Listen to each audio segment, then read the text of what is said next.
الرجيم بسم الله الرحمن الرحيم إن الصفا والمروة من شعائر الله صدق الله العلي العليم وقال النبي صلى الله عليه وسلم الحجاج والعمار وفد الله فإذا دعاهم فأجابوه وسألوه فأعطاهم أو كما قال عليه الصلاة والسلام. இந்த நிகழ்வை தலைமை தாங்கிக் கொண்டிருக்கக்கூடிய எமது நிறுவனத்துடைய தலைவர் ஜபான் நிசர் அவர்களே, இன்னும் இந்த ஊரினுடைய ஹஜ்ஜினுடைய வழிகாட்டிகளாக இருக்கக்கூடிய எங்களுடைய ரஹீம் ஆஜியார், இன்னும் இம்ரான் ஹசரத் அவர்களே, அல்லாஹுடைய விருந்தாளிகளாக இந்த ஊரிலிருந்து அல்லாஹுடைய படையினராக இந்த ஊரிலிருந்து செல்லக்கூடிய ஹாஜிகளே, ஹாஜியாக்களே, அல்லாஹு தாலா எம் அனைவரையும் அல்லாஹ் பொருந்திக் கொள்வானாக. எமக்கு அல்லாஹ் உடல் ஆரோக்கியத்தை அல்லாஹ் நசீபாக்குவானாக. அவனுடைய அந்த கடமைகளை பூர்த்தியாக நிறைவேற்றக்கூடிய அந்த பாக்கியத்தை அல்லாஹ் எம் அனைவருக்கும் தந்தருவானாக. எந்த விதமான தடங்கல்களும் ஏற்படாமல் அல்லாஹு தாலா எம் அனைவருக்கும் சிறந்த ஆரோக்கியத்தை அல்லாஹ் நசீபாக்குவானாக. அன்பார்ந்தவர்களே, சகோதரர்களே, அல்லாஹு தாலா எங்களுக்கு செய்த ஆகப்பெரிய ஒரு நியாமத்து தான் அல்லாஹுடைய அந்த பைத்துல்லாவை கண்களால் பார்க்கக்கூடிய ஒரு பாக்கியத்தை அல்லாஹ் எமக்கு தரப்போகிறார். அல்லாஹ் ஒரு மனிதனுக்கு அந்த பாக்கியத்தை கொடுக்கிறான். இது ஆக சிறந்த ஒரு பாக்கியம். ஆயுள்ல ஒரு தடவையாவது அந்த பைத்துல்லாவை பார்க்க வேண்டும் என்ற ஆசை எங்களோட உள்ளத்தில் இருக்க வேண்டும். அந்த அடிப்படையில் அல்லாஹ் எங்களை தெரிவு செய்திருக்கிறான். அந்த பைத்துல்லாவை நாடி நாம் இப்போது செல்ல இருக்கிறோம். இதில் ஹஜ்ஜி செய்தவர்கள், பல தடவைகள் உம்ரா செய்தவர்களும் இருக்கிறோம். அல்லாஹ் இன்னும் அந்த பாக்கியத்தை எமக்கு நசீபாக்கி இருக்கிறார். ஸல்லல்லாஹு அலைஹி வஸல்லம் அவர் சொல்லி காட்டினார்கள், அல் ஹுஜ்ஜாஜ் வல் உம்மார் வஃதுல்லாஹ். ஹாஜிகள், ஹஜ்ஜி செய்யக்கூடியவர்கள், உம்ரா செய்யக்கூடியவர்கள் அல்லாஹ்வுடைய படையினர்கள். ஃபைதா தஆஹும் ஃபஅஜாபூஹ். அவர்கள் அல்லாஹ்விடத்தில் கேட்டார்கள் என்று சொன்னால், அல்லாஹ்வை அழைத்தார்கள் என்று சொன்னால், அல்லாஹ் அவர்களுடைய அழைப்புக்கு பதில் கொடுக்கிறார். ஃபஸஅலூஹு ஃபஅதாஹும். அல்லாஹ்விடத்தில் அவர்கள் எதனையாவது கேட்பார்கள் என்று சொன்னால் அதனை அல்லாஹ் கொடுக்கிறான் என்பார் சொல்லி காட்டினார்கள். இப்போது நாம் எம்முடைய ஊரில் இருந்து அல்லாஹ்வுடைய படையினராக நாம் வெளியாக போகிறோம். இங்கிருந்து வெளியாகக்கூடிய கட்டம், எம்முடைய எண்ணங்கள் நாம் சீராக்கி கொள்ள வேண்டும். நாம் இங்கிருந்தே நாம் குளித்து கொண்டு நாம் செல்லலாம், அல்லது எமக்கென்று ஒரு இடத்தை அவர்கள் அமைப்பார்கள். அந்த இடத்திலிருந்து நாம் எஹ்ராத்தை கட்டி, குளித்து விட்டு எஹ்ராத்தை கட்டி நாம் செல்ல இருக்கிறோம். அன்பார்ந்தவர்களே, சகோதரர்களே, தாய்மார்களே, ஹஜ்ஜுடைய பயணம், உம்ராவுடைய பயணம் என்பது இது வாழ்க்கையினுடைய இறுதி பயணம் என்பதாக நாம் உள்ளத்திலே நாம் நியத்து வைத்துக் கொள்ள வேண்டும். எம்முடைய பயணம் இது வாழ்க்கையினுடைய இறுதி பயணம். நாம் இந்த பயணத்தை நாம் ஆரம்பிக்க போகிறோம். எனவே எம்முடைய கொடுக்கல் வாங்கல்கள், எம்முடைய குடும்ப உறவுகள், நாம் யாரோடாவது நாம் மனஸ்தாபப்பட்டிருந்தால், யாரோடையாவது நாம் பேசாமல் இருப்போம் என்று சொன்னால் அவைகளை நாம் ஆரம்பமாக சீராக்கி கொள்ள வேண்டும். ஹஜ்ஜி செய்ய போகிறோம், அல்லாஹுடைய அந்த பைத்துல்லாவை நாடி செல்ல போகிறோம். உலகத்தில் இருக்கக்கூடிய எம்முடைய தொடர்புகளை நாம் சீராக்கி கொண்டு செல்ல வேண்டும். படைத்தவருடைய தொடர்பை சீராக்குவதற்காக வேண்டி நாம் செல்லக்கூடிய கட்டம், இங்கிருந்தே அந்த தக்வா என்று சொல்லக்கூடிய அந்த கட்டுச்சாதத்தை ஏந்தியவர்களாக நாம் செல்ல வேண்டும். ஒவ்வொரு மனிதனும் தன்னுடைய வாழ்க்கையினுடைய இறுதி பயணமாக இந்த பயணம் ஆக வேண்டும் என்ற எதிர்பார்ப்புடன் நாம் செல்ல வேண்டும். அப்போதுதான் எங்கள் வாழ்க்கையிலே இந்த பயணத்தின் மூலமாக ஏற்படக்கூடிய அந்த மாற்றத்தை நாம் அடைந்து கொள்ளலாம். அன்பார்ந்தவர்களே, சகோதரர்களே, இன்ஷா அல்லாஹ் ஹஜ்ஜுடைய விடயங்களை பற்றி எங்களுடைய கண்ணியமான ஹஸரத் சாதிக் ஹஸரத் அவங்க ஹஜ்ஜுடைய விடயங்களை பற்றி பேசுவாங்க. ஆரம்பமாக நாம் இங்கிருந்து செல்லுகின்ற சமயத்தில் முதலாவதாக நாம் உம்ராவுடைய கடமையைத்தான் இப்போது நாம் நிறைவேற்றுவோம். ஹஜ்ஜுடைய கடமை என்பது அது குறிப்பிட்ட சில நாட்கள் தான் அந்த ஹஜ்ஜுடைய கடமை. ஆனால் நாம் இங்கிருந்து நேர காலத்தோடு செல்லக்கூடிய நாம் ஆரம்பமாக உம்ராவுடைய கடமையை நிறைவேற்றிவிட்டு அடுத்ததாகத்தான் ஹஜ்ஜுடைய காலம் வருகின்ற சமயத்திலே தான் ஹஜ்ஜுடைய கடமையை நாம் நிறைவேற்றப் போகிறோம். எனவே இங்கிருந்து செல்லக்கூடிய நாம் உம்ராவுடைய கடமை அது மிக முக்கியம் வாய்ந்த ஒரு கடமையாக இருந்து கொண்டிருக்கிறது. அந்த உம்ரா அது அல்லாஹ் விரும்பக்கூடிய ஒரு அமல். அந்த அமலை எவ்வாறு நாம் சரியாக நிறைவேற்றுவது என்ற ஒரு விடயத்தை தான் இந்த இடத்திலே நாம் முன்வைக்க இருக்கிறோம். இப்போது நாம் ஊரிலிருந்து வெளியாகுவோம். வெளியாகக்கூடிய கட்டத்திலே எம்முடைய பொருட்கள், எம்முடைய கட்டுச்சாதனங்கள் எல்லாவற்றையும் எடுத்துக்கொண்டு செல்வோம்.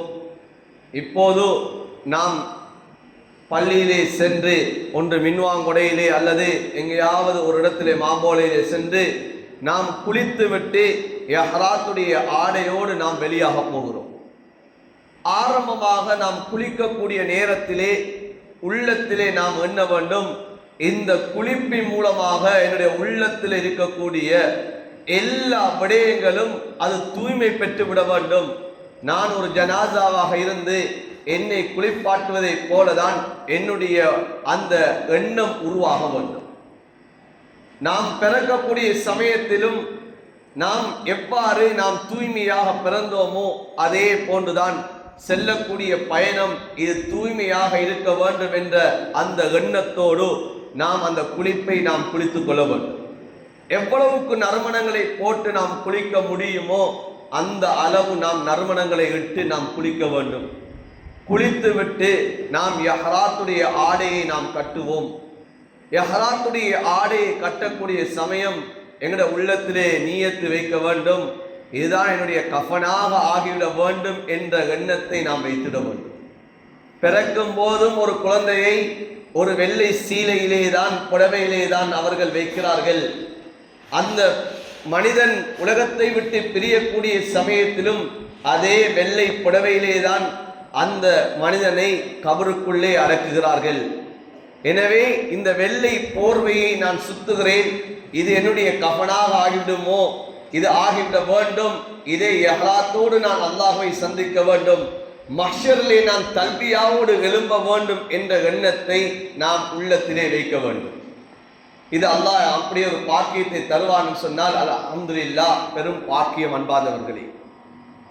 அடுத்ததாக நாம் எம்முடைய அந்த பயணத்தை ஆரம்பிக்க போகிறோம். இப்போது எமக்கான அந்த நேரம் வருகிறது, பயணத்தை ஆரம்பிப்போம். இப்போது நாம் செல்லக்கூடிய அந்த பயணம் எல்லாமே அது இன்னும் ஒரு இடத்திலிருந்து அந்த டச் பிளைட் மூலமாகத்தான் நாம் செல்ல போகிறோம். எனவே அதிகமானவர்கள் இப்போது துபாய் கட்டாரிலிருந்து செல்லக்கூடியவர்களுக்கு மீகாத்தாக இருக்க போகிறது அது கர்னே மனாசில் என்று சொல்லக்கூடிய அந்த இடம்தான் எமக்குரிய மீகாத்தாக இருக்கும். குவைத்திலிருந்து செல்லக்கூடியவர்களுக்கு எலம்லம் என்று சொல்லக்கூடிய இடம் மீகாத்தாக இருக்கும். ஆனால் ஏனைய பிரதேசங்கள் ஏனைய நாடுகளிலிருந்து வரக்கூடியவர்களுக்கு கர்னே மனாசில் என்று சொல்லக்கூடிய இடம்தான் மீகாத்தாக இருக்கும். நவீன காலத்திலும் ஜுல் ஹுலைஃபா, ஜுஹ்ஃபா, கர்னே மனாசில், ஜாத்துல் இர்க் என்ற போன்ற இடங்கள் மீகாத்தாக இருந்திருக்கிறது. அதிலே ஒரு மீகாத் தான் கர்னே மனாசில் என்று சொல்லக்கூடிய மீகாத். இந்த மீகாத்தை அடையக்கூடிய சமயம் நாம் இஹ்ராத்துடைய அந்த உம்ராவுடைய நியத்தை வைப்போம். லப்பைக உம்ரா, யா அல்லாஹ் நான் உம்ரா செய்வதற்காகவே நான் நியத்தை வைக்குகிறேன் என்ற நியத்தை வைத்துக் கொண்டு நாம் தல்பியாவோடு எம்முடைய பயணம் ஆரம்பிக்க போகிறது.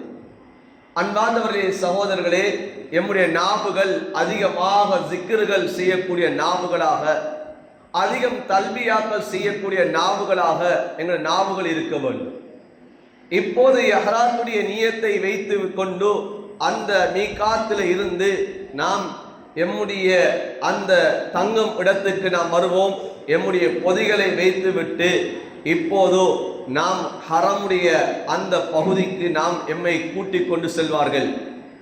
அந்த ஹரமுடைய பகுதிக்கு செல்லக்கூடிய சமயத்தில் நாம் ஒவ்வொருத்தரும் அந்த காபத்துல்லாவை நேரடியாக நாம் முழுமையாக பார்க்க வேண்டும் என்பதற்காக வேண்டி நாம் அதிலே ஒரு முக்கியமான ஒரு விடயம்தான் எம்முடைய பார்வையை தாழ்த்தி கொண்டு நாம் அந்த காபாவை முழுமையாக நாம் பார்க்க வேண்டும்.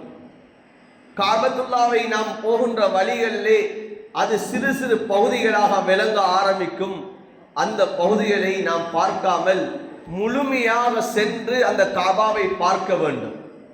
அப்போதுதான் நம்முடைய உள்ளம் அந்த இடத்திலே லயிச்சு இருக்கும். நாம் ஆரம்பத்திலே நாம் அங்கிருந்து இங்கிருந்து பார்த்து கொண்டு செல்வமாக இருந்தால் காபாவுடைய மேல் பகுதி விளங்கும், காபாவுடைய அந்த ஓரப்பகுதி விளங்கும். ஆனால் அந்த பகுதிகளை பார்க்காமல் நாம் பார்வையில் தாழ்த்தி கொண்டு நாம் தல்பியா சொன்ன பிரகாரம் லப்பைக் அல்லாஹும்ம லப்பைக் லப்பைக் லா ஷரீக லக லப்பைக் என்ற அந்த தல்பியாவோடு நாம் பார்வையை தாழ்த்தி கொண்டு நாம் செல்வோம். அல்ஹம்துலில்லாஹ், உலமாக்கள் இருக்கிறார்கள், பல வருடங்கள் அனுபவசாலிகள். அவர்களுடைய தந்தையில் தொடக்கம் இதுவரைக்கும் கிட்டத்தட்ட 40 வருடங்களாக வழிகாட்டல் செய்யக்கூடியவர்கள். அடுத்ததுதான் 20-25 வருஷங்களாக வழிகாட்டல் செய்யக்கூடியவர்கள் இருக்கிறார்கள். உங்களை சொல்வார்கள், இதோ காபா வந்து விட்டது, உங்களுடைய தலைகளை உயர்த்துங்கள், பார்வையை பாருங்கள் என்பார் சொல்வார்கள். அந்த இடத்திலே தான் காபா முழுமையாக தெரியக்கூடிய நேரம் எம்முடைய பார்வை உயர்த்த வேண்டும். அப்போது எம்முடைய கண்களால் எம்மை அறியாமலே கண்கள் தளம்ப ஆரம்பிக்கும். அந்த நேரத்திலே முதலாவது பார்வையில் அந்த காபாவை பார்த்து நாம் கொஞ்ச நேரம் துஆக்கள் செய்ய வேண்டும். முதலாவது தடவை அந்த காபாவை பார்க்க போகிறோம். அந்த காபாவை பார்த்து நாம் கேட்கக்கூடிய அந்த துஆ அது கபூல் செய்யப்பட்டுவிடும். அல்லாஹ்விடத்திலே கேட்க வேண்டும், யா அல்லாஹ், உன்னுடைய காபாவை நான் பார்த்து விட்டேன், இதற்கு பிறகு என் வாழ்க்கையில் நான் பாவங்களை விட்டு நான் தூய்மை அடைய வேண்டும், பாவத்துடைய எண்ணங்கள் வந்துவிடக் கூடாது என்ற அந்த பிரார்த்தனையை அந்த காபாவை பார்த்தவுடன் எம்முடைய தேவைகளை அல்லாஹ்விடத்திலே முன்வைத்து நாம் அல்லாஹ்விடத்திலே கேட்க வேண்டும். கண்களால் கண்ணீர் வடிய வேண்டும். அந்த காபாவை முழுமையாக பார்க்கக்கூடிய சமயம் அதற்கு துஆ கேட்டதற்கு பிறகு நாம் ஹஜருல் அஸ்வதுடைய அந்த கல்லில் இருந்து எம்முடைய அந்த தவாஃப் ஆரம்பிக்க போகிறது. அதற்குத்தான் அந்த இடத்திலே பச்சை லைட் என்ற ஒன்றை வைத்திருப்பார்கள். அது அந்த ஹஜர் அஸ்வதுக்கு நேராக இருந்து கொண்டிருக்கும். அந்த இடத்திலிருந்து எம்முடைய தவாஃபை ஆரம்பிக்க போகிறோம். அன்பார்ந்தவர்களே, சகோதரர்களே, தவாஃபை ஆரம்பிக்கக்கூடிய சமயம் ஹஜர் அஸ்வத் கல்லுக்கு நேராக எம்முடைய கரங்களை உயர்த்தி அல்லாஹு அக்பர் என்ற வார்த்தையோடு நாம் தவாஃபை ஆரம்பிப்போம். அந்த ஹஜருல் அஸ்வத் கல்லுக்கு பக்கத்திலே தான் முல்தஸம் என்ற பகுதி இருக்கிறது. துஆ கபூலியத்துடைய பகுதியாக இருக்கிறது. அதுவும் துஆ கபூலியத்துடைய பகுதி. ஹஜருல் அஸ்வதுடைய கல், இதுவும் துஆ கபூலியத்துடைய பகுதி. அந்த ஹஜர் அஸ்வத் கல்லை சுற்றாக முல்தஸமை வந்தடைவோம். முல்தஸமை கடந்ததன் பின்னால் இப்போது காபாவுடைய அந்த வாசல் வரும். அதற்கு மேலாக மீசாப் இருந்து கொண்டிருக்கும், பீலி இருந்து கொண்டிருக்கும். அந்த காபாவுடைய வாசல், அந்த மீசாப், இதெல்லாம் துஆக்கள் அங்கீகரிக்கப்படக்கூடிய பகுதிகள். அந்த மீசாமுக்கு நேராகத்தான் அங்கே ஹிஜ்ரே இஸ்மாயில் இருந்து கொண்டிருக்கும். அதுவும் துஆ அங்கீகரிக்கப்படக்கூடிய பகுதி. அதற்கு அப்படியே முன்னால் வரக்கூடிய சமயம் ஹத்தீமுடைய பகுதி வரும். அப்படியே சுத்தி கொண்டு வருவோம்.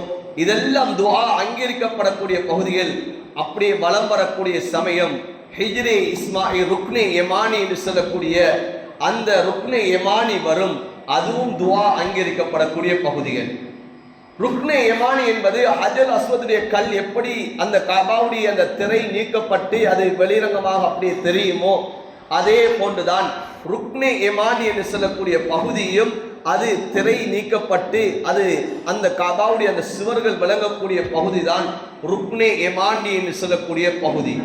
ஸல்லல்லாஹு அலைஹி வஸல்லம் சொன்னார்கள், அந்த இடத்தில் கேட்கக்கூடிய துஆவுக்கு அல்லாஹ் 70 மலக்குமார்களை அல்லாஹ் வைத்திருக்கிறான் ஆமீன் சொல்வதற்காக வேண்டி. நாம் கேட்கக்கூடிய அந்த துஆ அந்த இடத்திலே அங்கீகரிக்கப்படும். எனவே அந்த இடத்தை நாம் வந்தடையக்கூடிய சமயம் நாம் துஆக்கள் செய்ய வேண்டும். நாம் அந்த இடத்திலே நின்று கேட்பதற்கு சில வேளை எமக்கு சங்கடமாக இருக்கும். பின்னால் வரக்கூடியவர்கள் எம்மை சாய்த்து கொண்டு சென்று விடுவார்கள். ஆனால் எம்முடைய அந்த தவாஃபுடைய நேரம் துஆக்களோடு தவாஃபுகள் செய்ய வேண்டும். ரப்பனா ஆத்தினா ஃபித் துன்யா ஹஸனா வ ஃபில் ஆখিরাতি ஹஸனத வ கினா அஸாபன் நார் என்ற இந்த குர்ஆனுடைய இந்த துஆவை அதிகமாக நாவுகளிலே ஓதி ஓதி நாம் துஆ செய்ய வேண்டும். நாம் மனதால துஆ செய்து கொண்டு போக வேண்டும். எம்முடைய தவாஃபுகளிலே நாம் யாரோடும் பேசுவதை நாங்கள் தவிர்த்துக் கொள்ள வேண்டும்.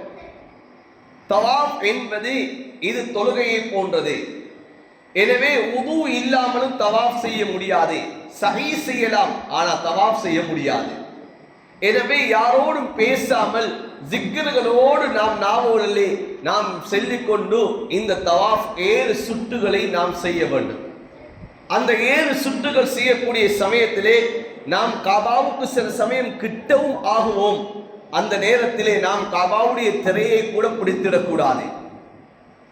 ஏன் காரணம் என்றால் காபாவுடைய திரை அந்த காபாவிலே நறுமணங்கள் பூசப்படும். ஒரு ஹாஜி ஒரு உம்ரா செய்யக்கூடியவர் அந்த இஹ்ராத்தோடு நியத்தோடு இருக்கக்கூடிய கட்டம் தன்னுடைய கடமையை நிறைவேற்றும் வரைக்கும் நறுமணத்தை அவர் தொட முடியாது, அவர் பூச முடியாது. அது அவர் அவ்வாறு செய்துவிட்டால் அதுக்கு குற்றப்பரிகாரம் அவர் நிறைவேற்ற வேண்டும்.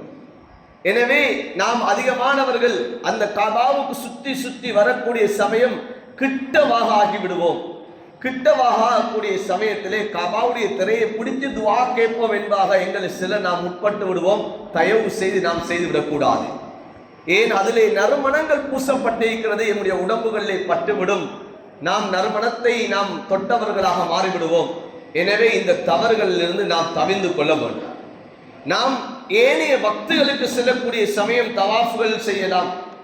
அந்த தவாஃபுகளிலே தாராளமாக காபாவுடைய திரையை பிடித்து துஆ செய்யுங்கள். அந்த காபாவுடைய வாசல்களிலே அந்த கதவுகளில் இருக்கக்கூடிய அந்த கதவடியை பிடித்து துஆ செய்யுங்கள். எல்லா இடங்களிலும் ருக்னே யமானியை பிடித்து துஆ செய்யலாம். ஹஜர் அஸ்வது கல்லுக்கு முத்தமிடுவது அது சாத்தியம். அல்லாஹ் பாக்கியத்தை தந்தான் சொன்னால் முத்தமிட்டு நாம் கைகளை தொட்டு துஆ செய்யலாம். ஆனால் நம்முடைய கடமையான அந்த தவாஃபுடைய நேரத்தில் தவாஃபை மாத்திரம் நாங்கள் மையமாக கொண்டு விட வேண்டும். எம்முடைய வழிகாட்டிகளுக்கு பின்னால நாம் என்ன செய்ய வேண்டும்? நாம் அவர்களோடு சென்று அந்த 7 சுற்றுகளை நாம் முடித்ததற்கு பின்னால் மகாமே இப்ராஹிம் என்று சொல்லக்கூடிய அந்த அந்த மகாமே இப்ராஹிமுக்கு பின்னால் அதற்கு நேராக வந்து நாம் 2 ரகாத்துகள் சுன்னத்தான தொழுகையை நாம் தொழுது கொள்ள வேண்டும். அந்த தொழுகையில் முதலாவது ரகாத்தில் சூரா ஃபாத்திஹாவோடு குல் யா அய்யுல் காஃபிரூன் என்ற சூராவை ஓதிக்கொள்வது. இரண்டாவது ரகாத்தில் சூரா ஃபாத்திஹாவோடு சூரத் இஹ்லாஸ் குல் ஹுவல்லாஹு அஹத் என்ற சூராவை நாம் ஓதிக்கொள்வது. தொழுது முடித்ததற்கு பின்னால் அன்பார்ந்தவர்களே அந்த இடத்திலே வைத்து நாம் துஆ செய்ய வேண்டும். தொழுது முடித்தவுடன் எழுப்பிட்டு செல்வதல்ல. நாம் அந்த தவாஃபுடைய கபூலியத் நாம் செய்த இந்த உம்ரா எம்முடைய வாழ்க்கையில் ஏற்படக்கூடிய எல்லா விடயங்களுக்குமாக நாம் அந்த இடத்திலே நாம் அதிக நேரம் கொடுத்து நாம் துஆ செய்ய வேண்டும்.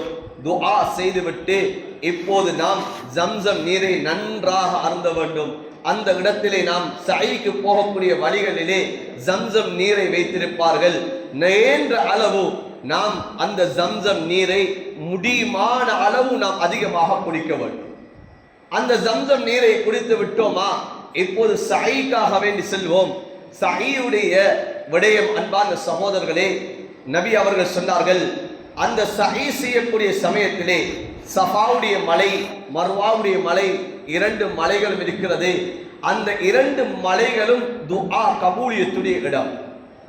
அந்த 2 மலைகளுக்கு இடையிலே நாம் தொங்கோட்டம் ஓடக்கூடிய நாம் நடக்கக்கூடிய பகுதி, இதுவும் துஆ கபூலியத்துடைய இடமாக இருந்து கொண்டிருக்கிறது. நாம் சஹீ செய்யக்கூடிய சமயம் 3 தட்டுகளாக இருந்து கொண்டிருக்கும். 3வது தட்டுக்கு நாம் சென்றோம் சொன்னால் அங்கே எல்லாம் கண்ணாடி கோலைகள் தான் விளங்கும், மலைகள் விளங்காது. ஆக அடிப்பகுதியிலே தான் அந்த சஃபாவுடைய மலையுடைய தோற்றத்தை விளங்கும். ஆனால் சஃபாவுடைய மலையை தொட முடியாது, வளைச்சி வர அதனை கண்ணாடிகளால் மறைத்து வைத்திருப்பார்கள். ஆனால் மர்வாவுடைய மலை இருக்கிறது, அந்த மர்வாவுடைய மலையிலே ஏறி உட்கார்ந்து நாம் துஆ செய்ய முடியும். அந்த மர்வாவுடைய மலையிலே நாம் இருந்து நாம் துஆ செய்ய முடியும். எனவே அதனுடைய அந்த நேரத்திலே நம்முடைய வழிகாட்டல்கள் எந்த பகுதிகளால் செல்ல முடியுமோ அந்த பகுதிகளால் நாம் சென்று கொள்வது. சென்று அந்த இடத்தை நாம் அடைந்தோமா, சஃபாவுல இருந்து எம்முடைய அந்த சையை ஆரம்பிப்போம். அந்த சையை ஆரம்பிக்கக்கூடிய நேரத்திலே 3 விடுத்தம் அல்லாஹு அக்பர் அல்லாஹு அக்பர் அல்லாஹு அக்பர் என்று சொல்லி அந்த சையை ஆரம்பிப்போம். லா இலாஹ இல்லல்லாஹ் வஹ்தஹு லா ஷரீக லஹு லஹுல் முல்கு வ லஹுல் ஹம்த் வ ஹுவ அலா குல்லி ஷைஇன் கதீர். அல்லாஹ் லா இலாஹ இல்லல்லாஹ் வஹ்தஹு வ ஸதக வஅதா வ அன்ஜஸ வஅதா வ ஹஸமல் அஹ்ஸாப வஹ்தா என்ற துஆவோடு இந்த சையை ஆரம்பிப்போம். அந்த சஃபாவுல இருந்து மர்வா வரைக்கும் எங்களுடைய அந்த சை ஆரம்பிக்கும்.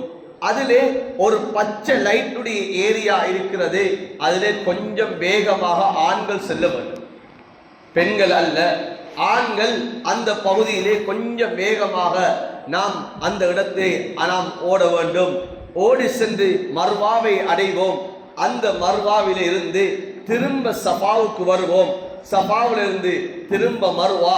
இப்படி நாம் அதிலே 3 சுத்துகள் 3 சுத்துகள் வரக்கூடிய சமயம் 7 சுத்துகள் ஆகிவிடும். சஃபாவிலிருந்து மர்வா சை ஒன்றாக ஆகிவிடும். திரும்ப மர்வாவிலிருந்து சஃபா, திரும்ப சஃபாவிலிருந்து மர்வா. இப்படியாக நாம் சையை செய்து விட்டோமா, இடைப்பட்ட நேரம் இந்த துஆக்களை நாம் மறந்துவிடக் கூடாது. அடுத்ததுதான் உம்ராவுடைய கடமைகளில் இப்போது நாம் இந்த சையை நிறைவேற்றி விட்டோம் சொன்னால் அடுத்த ஒரு கடமை தான் எம்முடைய தலைமுடிகளை வலிக்கக்கூடிய கடமையாக இருந்து கொண்டிருக்கிறது. தலைமுடிகளை களைவது, தலைமுடிகளை அது சிறைப்பது என்ற 2 விடயம் இருக்கிறது. ஸல்லல்லாஹு அலைஹி வஸல்லம் அவர்கள் வலிக்கக்கூடியவர்களுக்கு நபி அவர்கள் 3 விடுத்தம் இஸ்திக்பார்கள் செய்தார்கள். அவர்களுடைய பாவங்களை அல்லாஹ் மன்னிப்பானாக என்பதாக துஆ செய்தார்கள். அதை சிறைக்கக்கூடியவர்களுக்கு 1 விடுத்த நபி அவர்கள் செய்தார்கள். எனவே வலிப்பதுதான் ஆக சிறந்ததாக இருக்கிறது. பெண்களை பொறுத்தவரையில் பெண்கள் முடிகளை கத்தரித்துக் கொள்ள வேண்டும். இதோடு உங்களுடைய உம்ராவுடைய கடமைகள் அது முடிவடைகிறது. நீயத்தை வைத்தீர்களா, தவாஃபை 7 சுத்துகளாக வலம் வந்தீர்களா, சை செய்தீர்களா, உங்களுடைய முடிகளை களைந்து விட்டீர்கள் சொன்னால், அதுக்கு பிறகு குளித்து விட்டீர்கள் சொன்னால் உங்களுடைய அந்த இஹ்ராத்தை கலட்டி விடலாம். ஏன் உம்ராவுடைய கடமை பூர்த்தியாகிவிட்டது. உங்களுடைய உம்ராவுடைய கடமை நிறைவேற்றிய பின்னால் இஹ்ராத்தை நாம் கலட்டி விட முடியும். அதற்கு பின்னால் நீங்கள் அந்த ஹரம் மக்காவுடைய எல்லையில் இருக்கக்கூடிய சில இடங்களை உங்களுக்காகவே கூட்டிக் கொண்டு செல்வார்கள். நாம் ஹரத்தை அடையக்கூடிய சமயம்தான், மதீனாவில் இருக்கக்கூடிய மஸ்ஜித் நபவியை அடையக்கூடிய சமயம்தான் எங்களுடைய உள்ளத்தில் வர வேண்டும்.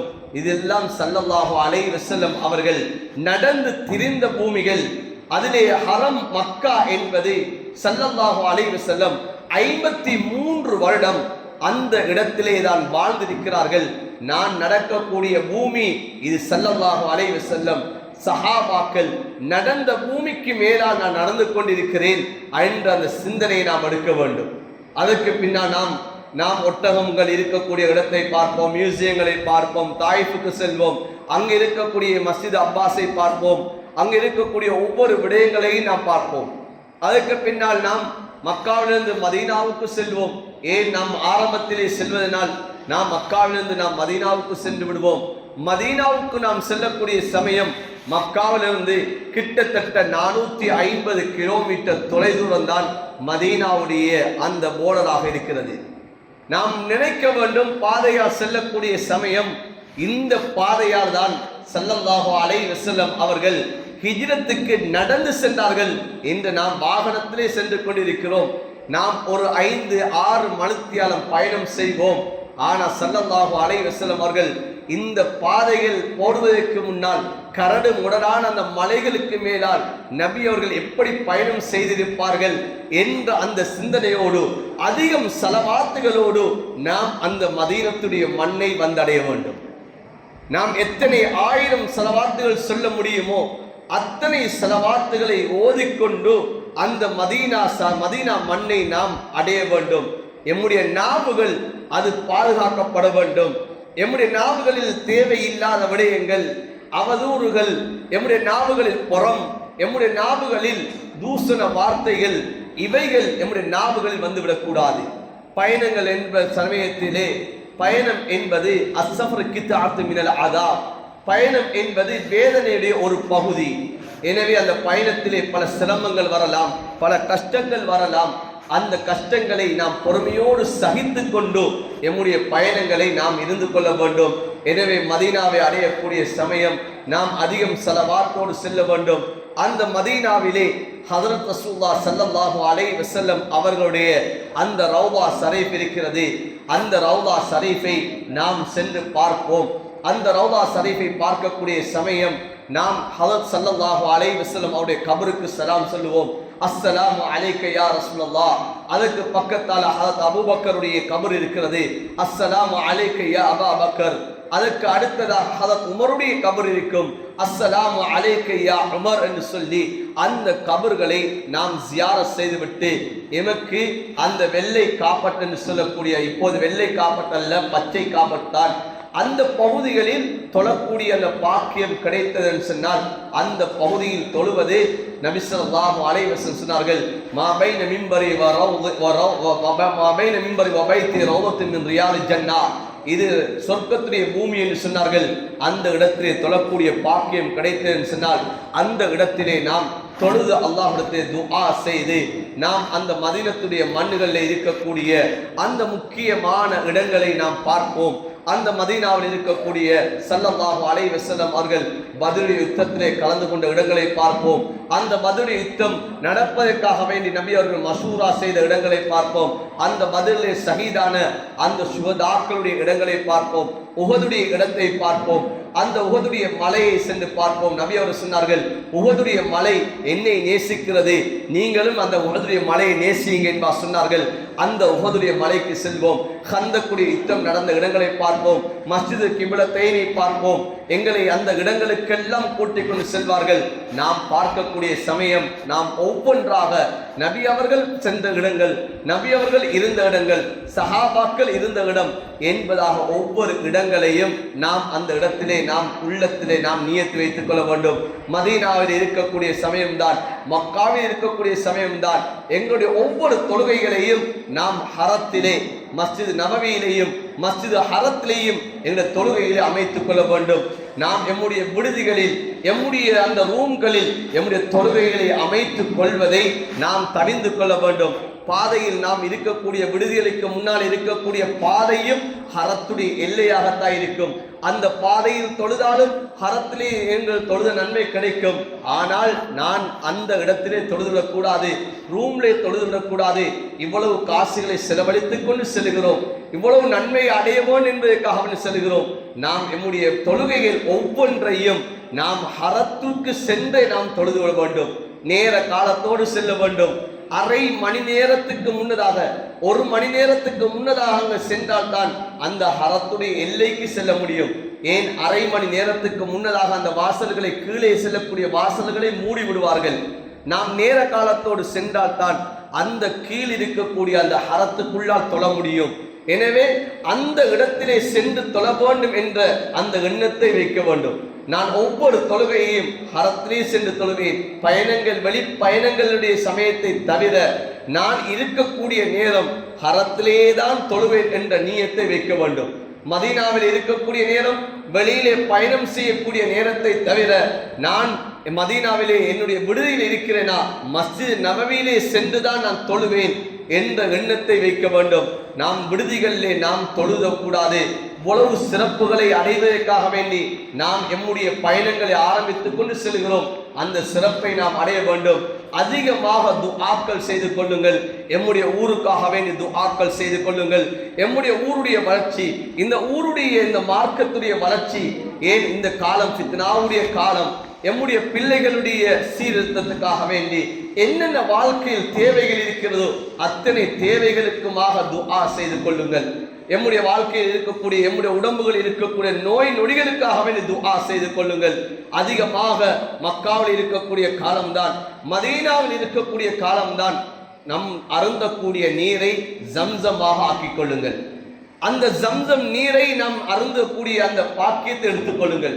எம்முடைய விடுதிகளுக்கு நாம் அந்த ஜம்சம் நீரை கொண்டு வந்து அந்த ஜம்சம் நீரே நாம் அந்த இருக்கக்கூடிய அத்தனை நாட்களும் ஜம்சம் நீரை மாத்திரம் தான் குடிக்கக்கூடிய அந்த பாக்கியத்தை எடுத்துக் கொள்ளுங்கள். அந்த ஒவ்வொரு மடல்களை குடிக்கக்கூடிய நேரம் அந்த துஆக்களை செய்து கொள்ளுங்கள். ஜம்சம் நீர் குடிக்கக்கூடிய சமயத்திலே கேட்கக்கூடிய துஆ அங்கீகரிக்கப்படும். அதனால் அந்த நீரை நாம் இந்த நாட்களில் ஒவ்வொரு நாளும் குடிக்கக்கூடிய அந்த பாக்கியத்தை அடைந்து கொள்ளுங்கள். அங்க இருக்கக்கூடிய நீர்களை குடிப்பதை விட ஜம்சம் நீரே குடிக்கக்கூடிய பாக்கியத்தை எடுத்துக் கொள்ளுங்கள். மதீனாவிலே எல்லா இடங்களிலும் ஜம்சம் நீர் இருக்காது. ஒரு சில பகுதிகளிலே தான் மஸ்ஜித் நபவியிலே ஜம்சம் நீர் வைக்கப்பட்டிருக்கிறது. அந்த இடங்களுக்கு சென்று அந்த ஜம்சம் நீரை நீங்கள் எடுத்துக் கொள்ளுங்கள். எனவே இந்த ஹஜ்ஜுடைய பயணம், இந்த உம்ராவுடைய கட்டங்கள் நல்லதாக பிரயோஜனமாக கழிய வேண்டும். ஒவ்வொருத்தர் நியத்து வையுங்கள், இந்த பயணம் என்னுடைய வாழ்க்கையின் இறுதி பயணம், இதனை நான் சரியாக செய்ய வேண்டும். இவ்வளவு ரூபாய்களை செலவழித்து நான் செல்கிறேன், என்னுடைய ஒவ்வொரு நேரங்களும் பிரயோஜனமாக கழிய வேண்டும். எல்லோரும் ஒன்றாக செல்கிறோம். நாம் எங்களுக்குள்ளால் நாம் குர்ஆன்களை ஓத வேண்டும், ஜிக்ர்களை செய்ய வேண்டும். இந்த 30 நாள் பயணம், இந்த 30 நாள் பயணத்தில் குறைஞ்சது ஒரு குர்ஆன் சரி ஓதி முடித்து விட்டு வர வேண்டும். ஆக கூடுதல் ஒரு 4-5 நாளைக்குள்ளால் ஒரு குர்ஆனை முடிக்க முடியுமா? அல்ஹம்துலில்லாஹ், பெரும் பாக்கியம். காபாவுக்கு முன்னால் அந்த கீழே இருக்கக்கூடிய அந்த ஹரம் ஷரீஃபிலே அது இபாதத்துக்கு சில பகுதியில் ஒதுக்கப்படும். உங்களுக்கு போர்டுகளை மறைத்து இபாதத்துகளை சிலர் செய்து கொண்டிருப்பார்கள். அந்த பகுதியில் உட்கார்ந்து கொண்டு நீங்கள் தொழுகைகளில் குர்ஆன் திலாவத்தில் ஈடுபட முடியும். எனவே அந்த பகுதிகளில் நாம் குர்ஆன்களை ஓத வேண்டும். நாம் அதிகமாக குர்ஆனுடைய திலாவத்துகள், ஜிக்ர்கள், ஸலவாத்துகள், துஆக்கள் என்று சொல்லி இந்த பயணத்தை அமைப்போம். அல்லாஹ் தஆலா எம்முடைய ஹஜ்ஜுடைய எம்முடைய உம்ராவுடைய பயணங்களை அல்லாஹ் கபூலியத்துடைய பயணமாக ஆக்குவானாக. எந்த விதமான தடையுமின்றி அல்லாஹ் தஆலா ஆஃபியத்தோடு இந்த பயணத்தை நிறைவு செய்யக்கூடிய பாக்கியத்தை அல்லாஹ் எம் அனைவருக்கும் நசீபாக்குவானாக. ஆமீன் ஆமீன் யா ரப்பல் ஆலமீன் வல்ஹம்துலில்லாஹி ரப்பில் ஆலமீன். கட்டாயமாக உங்களோட ஊர்ல இருக்கக்கூடிய மதரசாக்கள், அதுல எங்களுடைய நிறுவனத்தை கீழால 3 மதரசாக்கள் நடைபெறுகிறது. ரப்பானியா, ஃபாத்திமா, உபைன், காபன் சொல்லி 3 மதரசாக்கள் நடைபெறுகிறது. அது இல்லாம உங்களுடைய ஊர்ல காஷ்மீரும் இருக்கிறது, இங்க லேடிஸ் மதரசா இருக்கிறது, ஐமன் இருக்கிறது. எல்லா மதரசாக்களுக்குமாக துஆ செய்யுங்க. இந்த மதரசாக்குடைய வளர்ச்சிகள், இந்த ஊர்ல இருக்கக்கூடிய பாடசாலையினுடைய கல்வி தகமைகள், இந்த ஊருடைய வாலிபர்கள், இந்த ஊருடைய வாலிப பெண்கள், இவர்களுக்காக வேண்டி உங்களுடைய பிரார்த்தனையை சேர்த்துக் கொள்ளுங்க. உங்களுடைய ஊருடைய வளர்ச்சி, இது குடும்பத்துடைய சந்தோஷம், இவைகளுக்காக வேண்டி கட்டாயம் துஆ செய்து கொள்ளுங்கள். குறிப்பாக எம்முடைய ரப்பானியா அந்த நிறுவனத்தை கீழால இயங்கக்கூடிய அந்த 3 மதரசாக்கள், இது அல்லாஹுடைய புறத்திலிருந்து இயங்கிக் கொண்டிருக்கிறது. இது தொடர்ச்சியாக இந்த ஊருடைய பாதுகாப்புக்காக வேண்டி அல்லாஹ் இந்த 3 மதரசாக்களையும் வைத்திருக்கிறான். இந்த 3 மதரசாக்களில் குர்ஆன் ஓதப்பட்டு கொண்டிருக்கிறது, ஹதீஸில் வாசிக்கப்பட்டு கொண்டிருக்கிறது. எனவே இது கியாமத்து பரியந்தம் வரைக்கும் நடக்க வேண்டும் என்பதற்காக வேண்டியும் உங்களுடைய மேலான துஆக்களை சேர்த்துக் கொள்ளுங்க. இங்க இருக்கக்கூடிய உஸ்தாதுமார்கள், இங்க இருக்கக்கூடிய நிர்வாகிகள், இவர்களுக்காக வேண்டியும் கட்டாயம் உங்களோட துஆக்களை சேர்த்துக் கொள்ளுங்க. அடுத்ததுதான் எல்லாருக்கும் இந்த பாக்கியம் கிடைக்க வேண்டும், எல்லாரும் இந்த ஹஜ்ஜை செய்ய வேண்டும், உம்ராக்கள் செய்ய வேண்டும் என்ற பிரார்த்தனையையும் நீங்க கட்டாயம் செய்து கொள்ளுங்க. அல்லாஹ் தஆலா அனைவரையும் கபூல் செய்வானாக.